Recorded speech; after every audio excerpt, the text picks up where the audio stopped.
In occasione della seconda giornata mondiale dei poveri, le parrocchie della diocesi di Chiavari hanno organizzato semplici momenti di fraternità con i più bisognosi, un'occasione per stringere legami e conoscere le storie di chi vive in difficoltà. Sabato per tutto il giorno ci sarà la colletta alimentare che raccoglierà cibo per le organizzazioni caritative. Nel Tiguglio l'attività dei banchi di solidarietà consegna mensilmente un pacco con cibi a lunga conservazione. La carità che si fa cura e attenzione. A Chiavari la testimonianza di Mariella Enoch, presidente dell'ospedale Bambin Gesù, nel corso del convegno Etica, Cura, Economia organizzato dalla Caritas diocesana. Nella festa della presentazione di Maria al Tempio, la messa del Vescovo dalle suore della presentazione di Sestri Levante. La famiglia religiosa ha ricordato i 70 anni di professione di Suor Benedetta Bagnone. I ministeri laicali nella Chiesa, fastidio, sfida, possibilità, l'interrogativo sviluppato da Don Paolo Tomatis a Chiavari nell'incontro che ha aperto il cammino diocesano di formazione liturgica.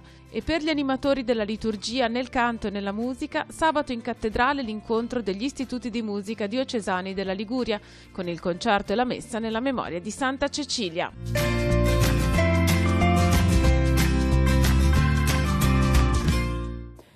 Benvenuti a Noi Chiesa, la nostra trasmissione dedicata alla vita della diocesi di Chiavari e della Chiesa universale. Questa settimana iniziamo raccontandovi quanto accaduto anche nella nostra diocesi in occasione della seconda giornata mondiale dei poveri, una iniziativa voluta da Papa Francesco per il secondo anno che si è svolta domenica scorsa in tutta la Chiesa universale. C'è stata l'occasione per una riflessione, anche grazie al messaggio scritto dal Papa in questa occasione, ma anche per organizzare semplici momenti di fraternità che dessero l'occasione alle persone che vivono nelle parrocchie della nostra diocesi di incontrare chi vive nel bisogno e di passare alcuni momenti di fraternità con loro.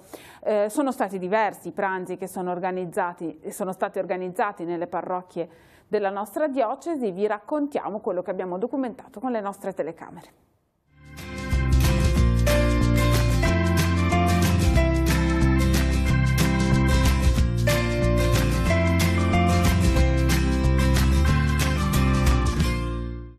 Un piccolo segno in un mare di bisogno. I parrocchiani della zona pastorale di San Salvatore hanno desiderato un pranzo con chi ha meno in occasione della giornata mondiale dei poveri. Ne è nato un gesto semplice e familiare in collaborazione con il Comune e con l'Accademia della Ciappa e grazie all'opera di tanti volontari che si è svolto al villaggio del ragazzo. Il vento ha imposto di abbandonare l'idea iniziale di un pranzo in piazza. Sì, c'è questa intuizione che ha avuto il Papa, ma lo conosciamo quanto a lui siano a cuore gli ultimi, i diseredati, i poveri. È la seconda giornata mondiale dei poveri e abbiamo pensato di, tra virgolette, solennizzarla in questo modo. Io stamattina nell'omelia dicevo che Gesù impara anche dagli ultimi e ci chiede di fare altrettanto. Noi siamo chiamati ad imparare da Lui. In questa occasione sono stati raccolti anche generi alimentari a lunga conservazione. Oramai da tanti anni c'è un banco alimentare che tutti i venerdì dalle 2:30 di pomeriggio in avanti distribuisce alle persone che ne fanno richiesta un sacchetto con dei viveri. Sono tra le 100 e le 120 famiglie, persone che chiedono un aiuto. E la giornata di oggi è stata anche un'occasione per chiedere alle persone che vivono nella nostra zona pastorale un aiuto in questo senso.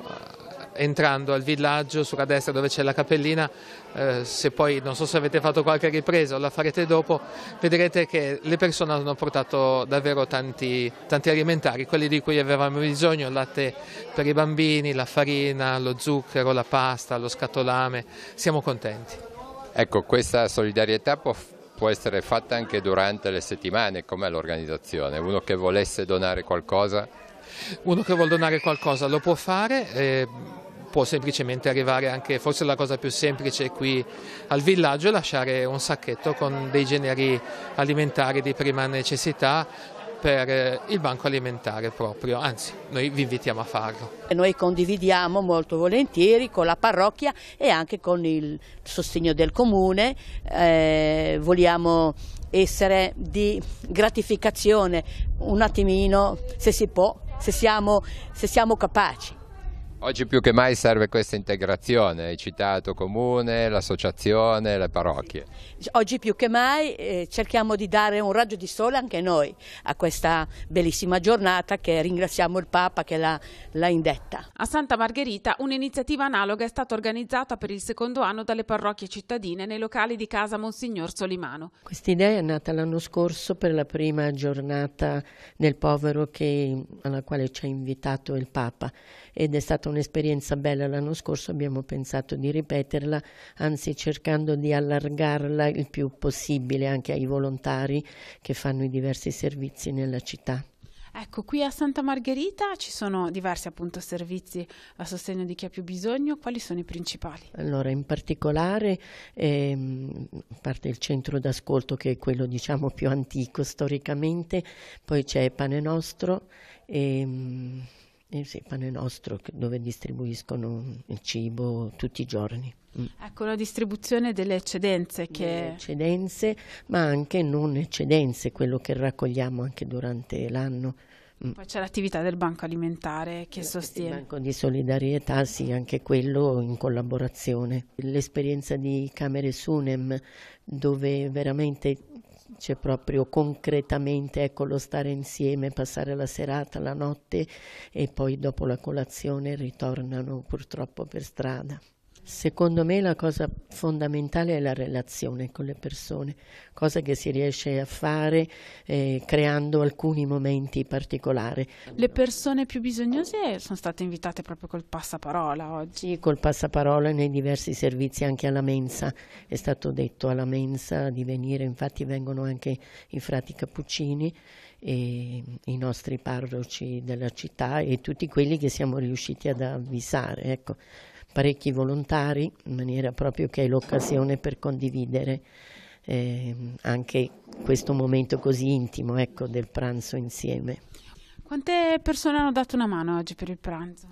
Dunque, ieri ce n'erano qui 4 e oggi siamo 6, mi pare. Il gruppo è collaudato? Sì, poi verranno ancora altri volontari che aiuteranno a servire e sì, poi a sparecchiare o comunque conversare con loro, ecco. Il pranzo è l'occasione migliore per stringere rapporti ed entrare in relazione. Rodolfo, buongiorno. Ciao, da dove vieni? Vengo da Genova, sono contento di questa bella giornata, mangiando in compagnia, cerchiamo di continuare questa giornata. Era buona la polenta? Buona, polenta con la salsiccia e i funghi mi sembra, buona. Come hai saputo da Genova di questo incontro? Tramite passaparola sono riuscito a venire. Comunque fino adesso diciamo che mi sembra che vada bene. Bene, come va la tua giornata? Ma la mia giornata, durante la settimana faccio un lavoretto cercando di passare un pochettino le ore e niente, cerco di darmi da fare. Non c'è lavoro, mi trovo in difficoltà, è un problema. E cosa devi fare? Purtroppo è la vita. E l'Italia è malmessa. A chi troppo, a chi niente. Lo so, e cosa devo fare? Poi non ho più 20 anni, ho 64, chi ti prende a lavorare? È un problema. Tu dove vivi adesso? Ora sto giù al dormitorio, giù a Genova, ma ho finito e sei in mezzo alla strada. E a mangiare al giorno dove vai? In qualche mensa, quando sono aperte. Devi fare salti mortali, giri, fai. È troppo dura la vita. Da dove vieni? Che origine? Carbogna, Cagliari. Anche noi partecipiamo nella loro situazione e condividere come loro vivono in questa realtà. Ecco, ma secondo lei qual è il senso di celebrare una giornata dei poveri? Qual è l'importanza?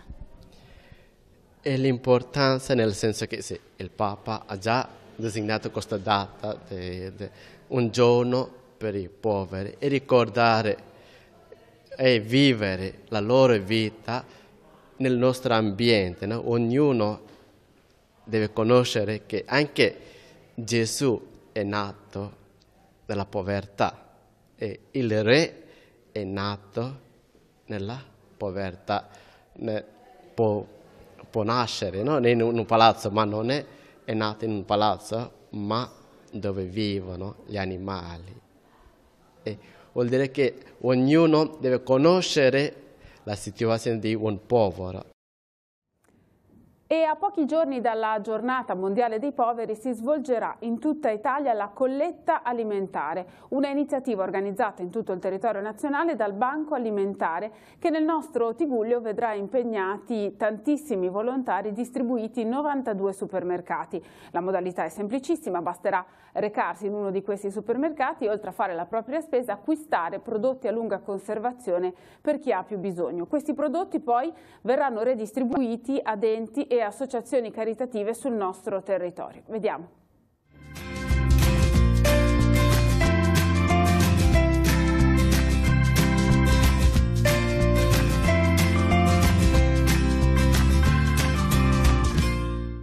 Pronto, Banca Alimentare, buongiorno. Il lavoro al Banco Alimentare della Liguria è quotidiano e si fonda su uno straordinario intreccio di reti, di volontari, di associazioni e di persone che ricevono il sostegno. Nel magazzino di Genova Bolzaneto vengono stoccati gli alimenti assegnati dall'Europa e quelli raccolti ogni giorno da mercati, negozi o grandi market. Al mattino i volontari di organizzazioni, enti e comunità giungono con i loro mezzi per caricare i pacchi che andranno a famiglie in difficoltà. Volontari che incontrano volontari. Al magazzino ci sono quelli del banco, alcuni danno una mano all'ingresso, altri caricano i bancali, altri ancora curano l'organizzazione dagli uffici. Il Banco Alimentare dunque non è solo l'appuntamento con la colletta nazionale, ma è un lavoro di ogni giorno fatto di volti, passione, cura per i dettagli e dare concretezza alla speranza dei poveri. È questa la forza che sta dietro ai numeri del sostegno. Come si svolgerà la colletta alimentare di sabato 24 novembre? Allora, in Liguria hanno aderito 482 punti vendita, di cui 92 sono nel Tigullio. Quel giorno, come sempre, le persone che entrano a fare la spesa vedranno i volontari che chiederanno a chi entra di fare la spesa per chi non se la può permettere. Alla uscita questi prodotti verranno consegnati e poi inscatolati e successivamente, nei giorni dopo, andranno a tutte le strutture caritative convenzionate. Ricordiamo cosa si può comprare. Si può comprare olio, alimenti per infanzia, omogeneizzati, legumi, pelati, riso e biscotti. Tutto arriverà qui o nei centri, nei magazzini dispersi per la Liguria? Sì, momentaneamente per il periodo della colletta cerchiamo dei magazzini temporanei sparsi nella Liguria perché tutto non riusciremmo a far stare in questo magazzino. Quindi tutti gli alimenti vengono portati nei magazzini più vicini del territorio, ma il conteggio viene fatto a livello regionale. Quindi in base poi al numero di assistiti di ogni struttura vengono assegnati i quantitativi degli alimenti che vengono consegnati nel posto proprio per non far venire le associazioni a Genova anche per la colletta. Qui però in questi giorni si sta preparando la grande giornata e quindi che cosa vediamo? Sì, qui nel magazzino centrale è arrivato tutto il materiale che servirà il giorno della colletta, quindi ci sono gli scatoloni e tutto il materiale, le pettorine, i volantini, i sacchetti che vengono divisi in base al numero dei punti vendita e alla dimensione dei punti vendita. Ogni punto vendita ha una scatola con dentro il suo materiale, quindi i sacchetti, lo scotch, i volantini grazie e poi i documenti che servono, perché ogni supermercato ha un capo equip che deve essere responsabile in quel giorno, raccogliere il nome dei volontari e poi anche i crediti, perché ricordiamo che la giornata della colletta può servire come credito formativo per i ragazzi delle superiori. Quindi qua è già tutto pronto per partire, vediamo i vari anche negozi aderenti, quindi è molto più facile anche per chi poi darà una mano quel giorno. Certo, il fine settimana scorso infatti un bel gruppo di grossi di volontari hanno diviso tutto il materiale e partirà il lunedì e martedì, partirà per la regione, e poi invece per quanto riguarda Genova la settimana prossima su orari fissati ogni capo equipo può venire a ritirarsi materiale e scatole. Passiamo dal Banco Alimentare della Liguria al Banco di Solidarietà di Chiavari, che condividono, diciamo, lo stesso fine. Possiamo descriverlo? Allora, il Banco di Solidarietà ha la finalità di aiutare le famiglie nel bisogno alimentare, quindi noi dei volontari a coppie vanno una volta al mese presso le famiglie che noi assistiamo, che sono circa un centinaio di famiglie sul territorio, e portiamo il cosiddetto pacco, dove sono più sacchetti, dove diamo alle famiglie dei generi alimentari a lunga conservazione, a volte anche quando abbiamo a disposizione del fresco che ci viene dato dal Banco Alimentare di Genova. Portiamo questi per un aiuto, un sostegno appunto a questo bisogno di cibo. Che territorio coprite? Noi, le nostre famiglie vanno da Chiavari, Lavagna e Carasco. Sono famiglie italiane, straniere? Com'è la divisione? Non c'è una divisione, ci sono appunto sia famiglie italiane e sia famiglie straniere, famiglie numerose, famiglie di persone sole, singole, anche giovani con difficoltà, e famiglie anziani che non riescono a arrivare a fine mese. Insomma, è proprio sempre in aumento la richiesta.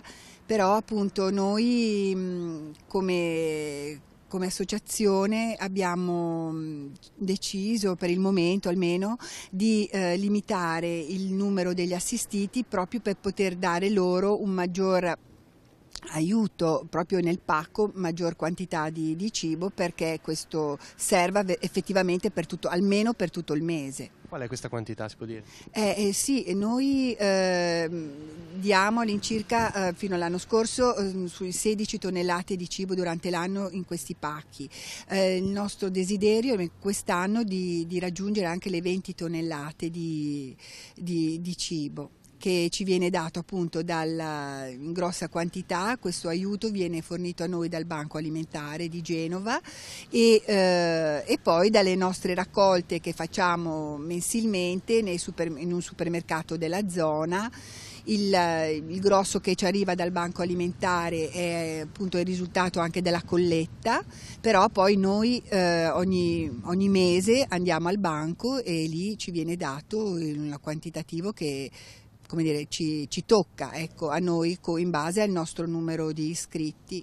Quindi c'è un'attività che va avanti durante l'anno, ogni mese, non c'è solo la colletta del 24 novembre come quest'anno? No, noi tutto l'anno abbiamo questo rapporto con il Banco Alimentare, dove loro ci segnalano quello che gli arriva e la disponibilità loro che hanno, noi più o meno diciamo le quantità che ci servono, e in un aiuto reciproco noi ogni mese andiamo, sempre appunto volontari vanno con le loro macchine private a prendere i pacchi e la roba che il banco ci dà, ed è molto molto importante per noi. Senza il banco noi appunto forse non ce la faremmo ad aiutare la gente, no, sicuramente non ce la faremmo. Quindi non resta che fare l'appello finale alla colletta di sabato e poi naturalmente a venirvi a trovare durante tutto l'anno, immagino.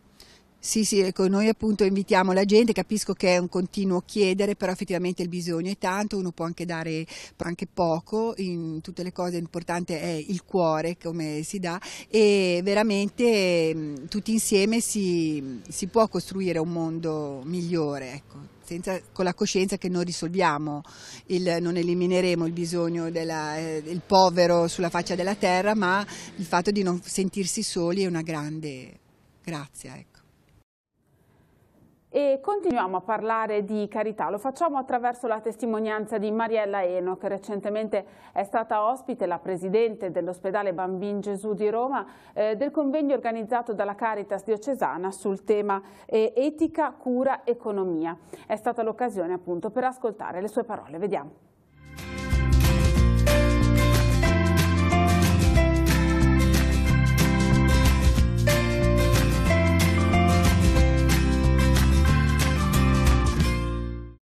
Una delle priorità del vostro ospedale è la ricerca. Perché? perché senza la ricerca non si può curare la malattia, non si può rispondere alle attese molto vive che ci sono, e perché in fondo la ricerca, è come Rosmini diceva per la politica, è la più alta forma di carità. È anche un sostegno per tanti giovani, immagino. Lei incontrerà tanti giovani, quali sono le loro attese anche? I giovani sanno mettersi molto in gioco, e se noi in loro esprimiamo fiducia, stiamo con loro, danno veramente il meglio di sé.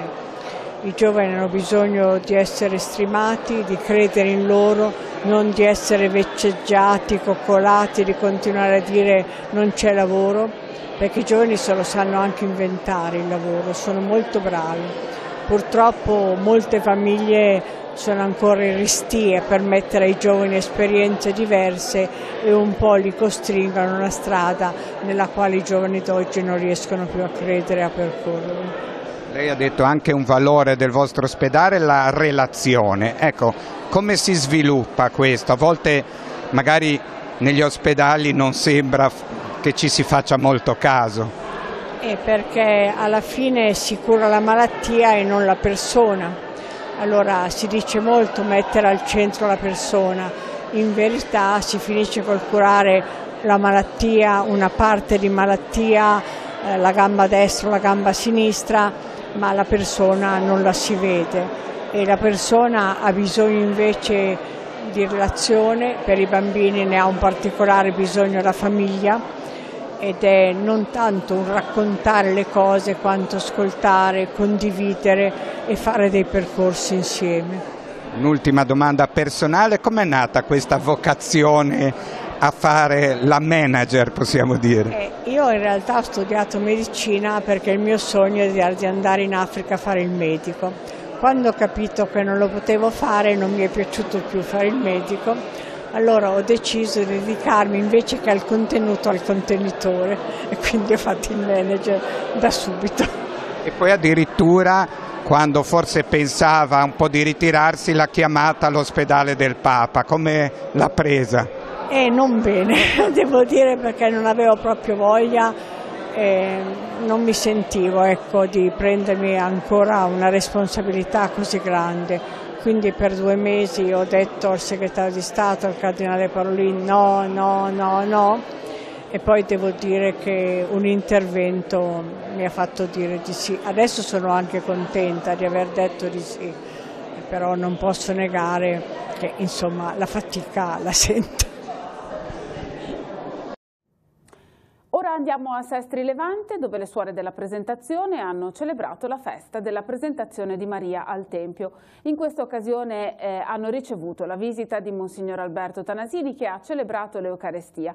Questa giornata è stata anche l'occasione per ricordare i 70 anni di professione religiosa di Suor Benedetta Bagnone. Vediamo.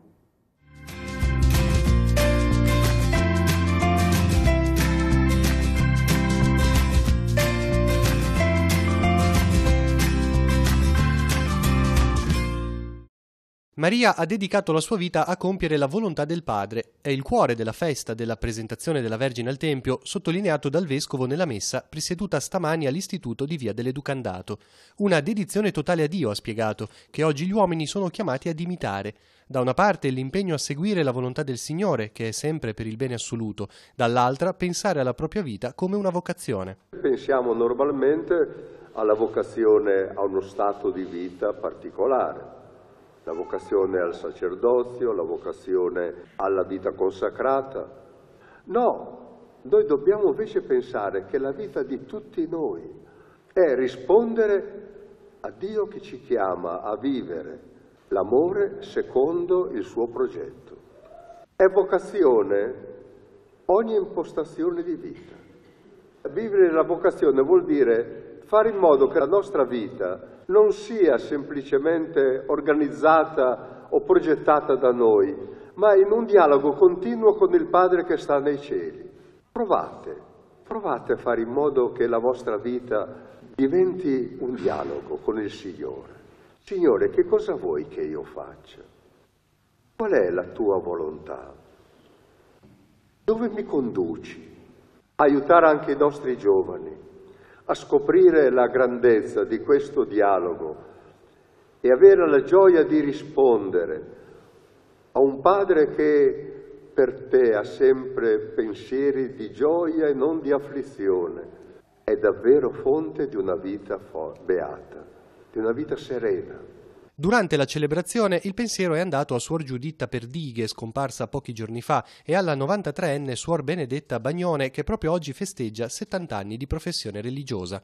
Tante persone hanno assistito alla messa, segno di affetto verso le suore della presentazione. Questa festa è stata anche voluta da San Giovanni Paolo II come momento di festa per le religiose contemplative, però è un modo anche per riunirvi, anche voi come congregazione. Sì, difatti in questa casa prima c'erano le suore turchine ed erano contemplative, poi è arrivato Napoleone, la espulse. Oggi è un'attività, quella educativa, che prosegue. Educativa che prosegue, abbiamo il micronido, la sezione primavera e la scuola materna. Siamo contenti perché abbiamo abbastanza bambini. Come siete organizzate? E noi abbiamo le suore ancora giovani, che possono, poi ci sono le insegnanti laiche, e abbiamo anche personale in casa perché noi abbiamo una certa mancanza di vocazione. La gente di Sesti Levante vi vuole bene? Almeno penso di sì, prima eravamo maestre pie e ci chiamano ancora gli anziani le maestre pie, poi dopo il Concilio Vaticano II hanno pensato bene di mettere suore della presentazione di Maria Santissima al Tempio.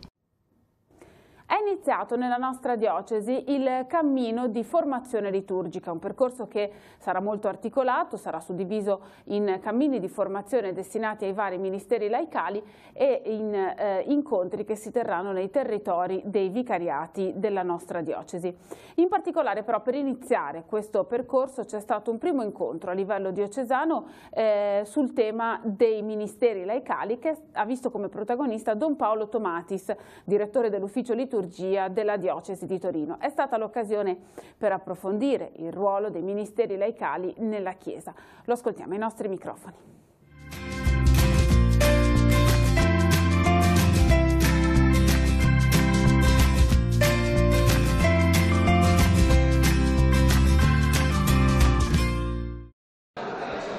Il servizio che diventa motivo di conflitto perché si trasforma in un esercizio di potere, a quale conversione è chiamato? Spesso nella liturgia fare un servizio vuol dire anche occupare uno spazio, occupare un ruolo a cui non si rinuncia facilmente, e così la parte umana di noi fa diventare il servizio un motivo di conflitto. Da una parte questo chiede una profonda conversione personale interiore, cioè ciascuno deve mettersi al servizio e non deve occupare semplicemente degli spazi. Dall'altro una migliore organizzazione della vita liturgica della comunità fa sì che si giochi un po' di anticipo e quindi si possa decidere insieme prima chi va a leggere e al limite dando spazio ad altri perché opportunamente formati possano leggere, distribuire la comunione, andare a raccogliere le offerte, senza che il servizio diventi una gara e senza che il servizio sia sequestrato da un'unica persona. Coinvolgimento ampio nei ministeri liturgici, ma anche formazione e preparazione. Come si intrecciano queste due dinamiche? Coinvolgere nella liturgia è bello perché ciascuno trova non soltanto il suo posto ma anche il proprio ruolo. Per alcune persone che hanno ricevuto anche nella vita delle ferite o che sono affaticate, il fatto di poter avere un posto e un ruolo anche nella vita liturgica, anche in piccoli gesti semplici come quello di portare le offerte all'altare, ad esempio, è molto significativo. Tutto però deve essere al servizio della liturgia e quindi quando ci sono impedimenti che vanno dalla persona molto stonata che entra in un coro, o di una persona che fa fatica a camminare o a tenere tra le mani le offerte da portare all'altare, ecco che è un servizio che si fa anche di carità alla persona, che ciascuno e nessuno perde la propria dignità, ecco, nella liturgia. I servizi nelle singole parrocchie quale beneficio possono trarre dal sentirsi parte di un cammino comunitario della Chiesa diocesana? Intanto le parrocchie più piccole possono essere aiutate perché non hanno magari tutte le forze per seguire, per animare i diversi servizi come quello del canto o come quello della formazione dei gruppi liturgici. E poi il vantaggio è quello di creare uno stile il più possibile condiviso, in modo che se uno si sposta di paese o si sposta di parrocchia non abbia l'impressione di sentirsi in un'altra chiesa, ma si possa sentire sufficientemente a casa. In stretta collaborazione con l'ufficio liturgico della nostra diocesi opera ormai da diversi anni l'Istituto Diocesano di Musica Sacra, che vivrà un momento importante sabato con la celebrazione della festa di Santa Cecilia, patrona dei musicisti. Nella cattedrale di Nostra Signora dell'Orto ci sarà un concerto cui seguirà la Santa Messa presieduta dal Vescovo. Parteciperanno gli istituti di musica sacra che si trovano nelle diocesi liguri, ossia quello di Genova, quello di Savona e appunto quello di Chiavari, che ospita questo appuntamento. Vediamo.